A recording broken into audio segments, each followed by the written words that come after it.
Think logging out of your Binance app is just a simple tap. It's actually your first line of defense for your crypto assets. First, unlock your phone and locate the Binance app icon. It's the familiar white symbol on a black background. Tap to open it. Once the app loads, you'll be on your main wallet dashboard. Now look towards the top corner of your screen. You'll see a small profile icon. This is your gateway to all account settings. Go ahead and tap on that icon. Tapping the profile icon opens a side menu with several options. Scan this list carefully until you find the one that says Logout. It's usually towards the very bottom of this menu.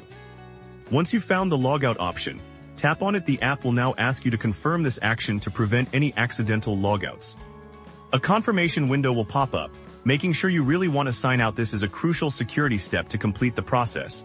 Tap Confirm or OK. And that's it. You'll be immediately returned to the Binance login screen. Seeing this login page is your visual confirmation that you are securely signed out of your account. Making this a habit every time you finish trading is a simple yet powerful way to keep your digital assets safe from unauthorized access.